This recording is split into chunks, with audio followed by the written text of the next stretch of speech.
జరిగిందో తెలియదు. ఉన్న పొలంగా పడిపోనాడు. నువ్వే కాపాడాలమ్మా. నన్నేం చేయమంటారయ్యా? 10 ఓళ్ళకి ఒకే ఆసుపత్రి. ఉన్నాయేమో 20 తెల్ల మాత్రలు. జ్వరానికి అయ్యా, తలనొప్పికి అయ్యే. నా వల్ల కాదు బాబు.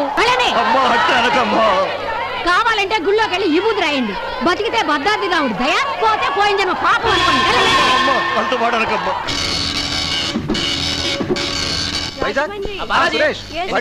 Hello, Nalgonda branch.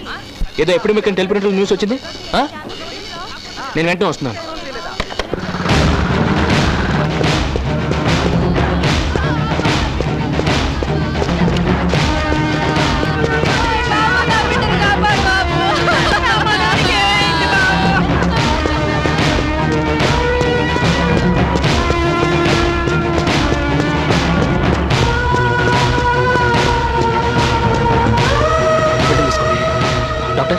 ఈ పిల్లలకు వచ్చిన డిసీజ్ ఏంటి?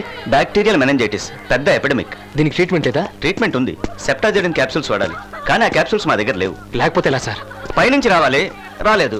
నన్నేం చేయమంటారు? అదిగో ఆర్ఎంఓ గారు వస్తున్నారు, ఆయన్నే అడగండి. 10 మంది వరకు పడిపోయారు అన్నమాట. ఆర్ఎంఓ గారు, మెడిసిన్స్ వచ్చినాయా? నువ్వెవరవయ్యా? గణేష్, జర్నలిస్ట్ ని. నువ్వెందుకు వచ్చావయ్యా బాబు? సినిమా ఆర్టిస్టులు మచ్చలు, రాజకీయ నాయకులు రచ్చలు హాయిగా రాసుకుంటూ సిటీలో ఉండగా ఇక్కడ అదేంటి సార్, చిన్నపిల్లలు చావుబతుకులు ఉంటే వాళ్ళు బతకరు. పంది కన్నట్లు ఒక్కొక్కరు 10 మంది పిల్లలు కన్నారు. వాళ్ళని చూస్తేనే వాంతి వస్తుంది. మరి జబ్బులు ఎందుకు రావు? ఏ తుఫానో వరదలో వచ్చి వీళ్ళందరినీ తీసుకుపోతే పని భారం తగ్గుద్ది, జబ్బు స్ప్రెడ్ అవుదో, టైం వేస్ట్ అవుదో, జనాభా తగ్గుద్ది. Hello hello Divya, this Ganesh here. చెప్పు గణేష్. ఇక్కడ మాతాపురంలో పెద్ద ఎపిడమిక్. నువ్వు వెంటనే సెప్టాజైడిన్ క్యాప్సూల్స్ తో రావాలి. Please hurry up. నేను వెంటనే వస్తున్నాను.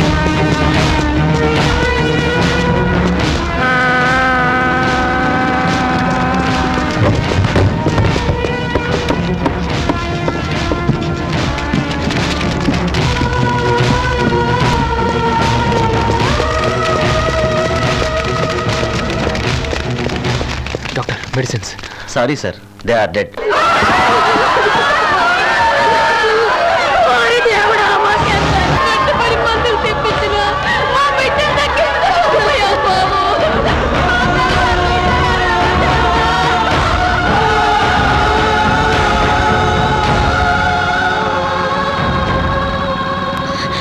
వాళ్ళు వ్యాధి వల్ల చావలేదు గణేష్, చంపేశాం. చంపింది మా డిపార్ట్మెంటే. అయినా ఈ జనం మా డిపార్ట్మెంట్ని తిట్టడం లేదు, వాళ్ళ ప్రతినిధినైనా నన్ను తిట్టడం లేదు. దేవుని తిడుతున్నారు, విధిని తిడుతున్నారు. ఈ అమాయక జనాన్ని ఎలా చంపుకు తింటున్నారు గణేష్. ఈ డిస్ట్రిక్ట్కి 2 కోట్ల రూపాయల మందులు శాంక్షన్ అయినట్లు బిల్లులున్నాయి, ఆధారాలున్నాయి. కానీ ఒక్క మెడిసిన్ కూడా ఇక్కడికి రాలేదు. చిన్న పిల్లలు గణేష్. ఈ గవర్నమెంట్లో పనిచేయాలంటేనే అవమానంగా ఉంది, చాలా బాధగా ఉంది. బాధపడి ప్రయోజనం లేదు దివ్య. ఒక జిల్లాకి 2 కోట్లు తినేశారంటే స్టేట్ మొత్తంలో ఎంత తినేస్తున్నారు? అసలు ఈ స్కాండల్ వెనక ఎవరున్నారో ఆ వివరాలను నాకు ఇవ్వగలవా? తప్పకుండా ఇస్తాను గణేష్. గుడ్. నెక్స్ట్ వీక్ మా మ్యాగజైన్లో పబ్లిష్ చేసి దీని వెనుకున్న రోడ్స్ని రోడ్డు మీదకి లాగుతాను. ఈ వారం అనౌన్స్మెంట్ వేసేస్తాను. నా పడవ ముందెళ్తోంది.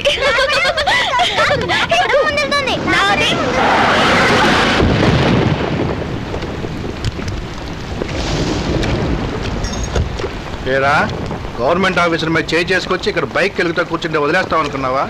బటన్స్ వేయరా. ఏంట్రా ఈ జుట్టు కట్ చేయడానికి బార్బర్ ఉన్నాడు, బటన్స్ కొట్టడానికి టైలర్ ఉన్నాడు. నీకెందుకు సైడ్ బిజినెస్? వచ్చిన పని ఏంటో చెప్పు. గణేష్, ఇన్స్పెక్టర్ గారు. ఏంటి సార్, ఏం జరిగింది? ఫాదర్వా, పోకరి వాళ్ళ లిస్టులో మీ అబ్బాయి పేరు చేర్చాం. పాస్పోర్ట్ సైజ్ ఫోటో అంటే పోలీస్ స్టేషన్ బోర్డులో పెడతాం. ఇదిగో, ఇప్పుడు పోకరాళ్ళు పోలీస్ స్టేషన్ బోర్డులో లేరు, పోలీస్ డ్రెస్ లో రోడ్లో ఉన్నారని విన్నారు. చైది ముందు ఏంటి ఎంక్వైరీయా? ఐపీసీయా, సిఆర్పీసీయా? ఏ సెక్షన్? వారెంట్ ఉందా? జర్నలిస్ట్ కాదు, అందుకే పొగరగా క్వశ్చన్ చేస్తున్నాం. స్టేషన్ లో డిఐజీ ఉన్నారు, అక్కడ పెట్టుకొని ఇంటర్వ్యూ. పదరా. చెప్పావుగా, నువ్వు పదరా, నేను వస్తున్నాను.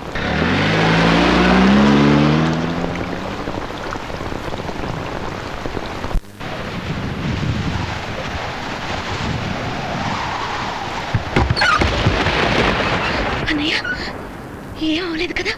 ఏం కాలేదమ్మా, ఏదో చిన్న ఎంక్వైరీ. అవును, నాన్నెక్కడా? ఇక్కడే ఉన్నాను రా, ఇంకా చచ్చిపోలేదు. ఏమైందా నాన్న అంత సీరియస్ అయిపోతున్నావు? ఏమీ అవ్వలేదురా. నిన్నటి వరకు ఈ రామచంద్ర అంటే మన వీధిలో వాళ్ళకే సరిగ్గా తెలియదు. ఇప్పుడు మీ ఇంటికి పోలీసులు వచ్చారంట కదా అని వచ్చేపోయే వాళ్ళందరూ అడుగుతున్నారు బాబు. ప్రెస్ రిపోర్టర్ కదా, ఈ నాన్నకి మంచి పబ్లిసిటీ ఇచ్చావురా. అన్నయ్య ఆకలితో ఉన్నాడు నాన్న, భోంచేయని. అమ్మా, ఒక వారంలో నేను చూడటానికి పెళ్లి వారు వస్తున్నారు. వాళ్ళకి పోలీసులు వచ్చారని తెలిస్తే నీ పెళ్లి ఆగిపోతుంది. అవన్నీ వీడికి ఎందుకమ్మా? వీడికి ఆకలిస్తుందంట, తీసుకెళ్ళి భోజనం పెట్టమ్మా, భోజనం పెట్టు.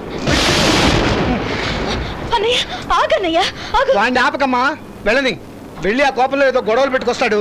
ఈ రోజు మన ఇంటి ముందుకి పోలీసులే వచ్చారు, రేపు మన ఇంట్లోకి రౌడీలు వస్తారు. అదంతా వాడికి ఎందుకమ్మా? వెళ్ళని. అసలు ఏం జరిగిందో తెలుసుకోకుండా మాట్లాడతావు నాన్న. ఎంతో మంది పసిపిల్లలను పట్టును పెట్టుకున్నారు నాన్న. అడిగితే మందులు లేవని చెప్తున్నారు. ప్లాట్ఫామ్ మీద తిరిగే జంతువుల కన్నా నీచంగా వైద్యం చేస్తున్నా నాన్న.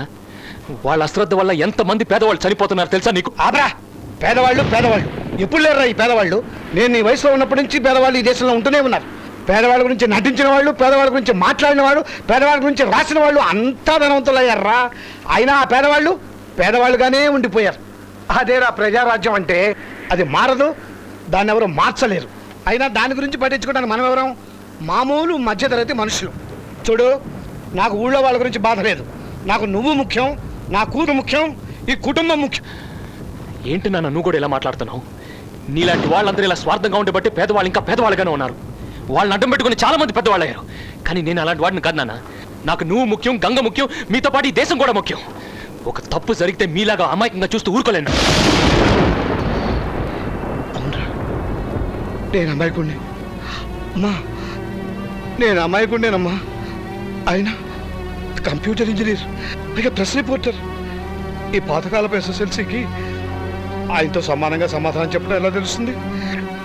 సారీ సార్, మీతో ఏదైనా తప్పుగా మాట్లాడితే నేను క్షమించండి సార్. అమ్మా, ఇక మీద వీరితో మాట్లాడు. గంగా, ఓ బాధ కూడా నాతో మాట్లాడదని చెప్పమ్మా, మాట్లాడదని చెప్పు.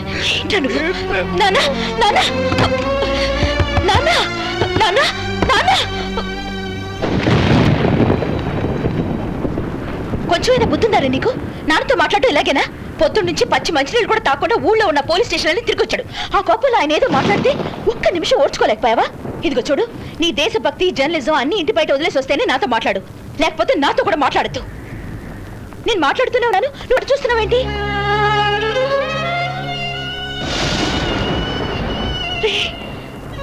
ఏంట్రా ఏడుస్తున్నావు? చూడు, నువ్వు ఏడిస్తే నేను ఏడుస్తాను. నువ్వు ఏడొద్దమ్మా, నా బంగారం కాదు, అంతా సరైపోతుంది. అయితే నువ్వు నవ్వు. ఇది నవ్వా? దీనికన్నా నవ్వకుండా ఉంటేనే బెటర్.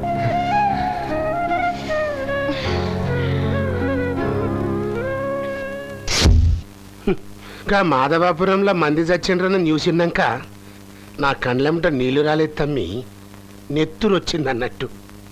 కానీ ఏం చేస్తాం, పోయిన పెనాలు తీసుకురాలేం కదా.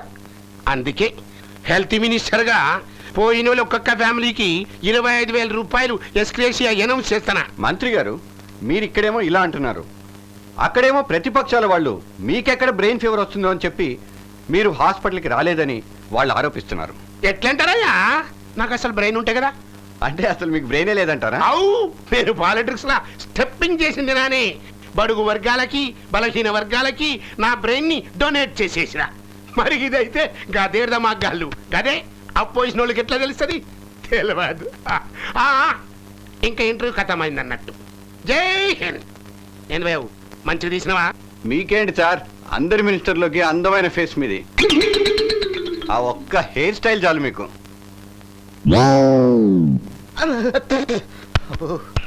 అన్నట్టు ఈ ప్రోగ్రామ్ ఎప్పుడు వస్తుంది? రేపే టెలికాస్ట్ అవుతుంది. మాట ఏంద్రా? మన గురించి ఈరోజు డెమోక్రసీ మ్యాగజైన్లో అనౌన్స్మెంట్ వచ్చిందన్న. మాధవపురంలో మందులు కొనడానికి ప్రభుత్వం కేటాయించిన సొమ్మును దోచుకున్న దొంగలెవరు, రాష్ట్రమంతటినీ భయభ్రాంతులు చేసే 50 కోట్ల కుంభకోణం పూర్తి వివరాలు వచ్చే సంచికలో. వాళ్ళకైతే ఈ మ్యాటర్ లీక్ చేసిన వాళ్ళు ఎవర్రా?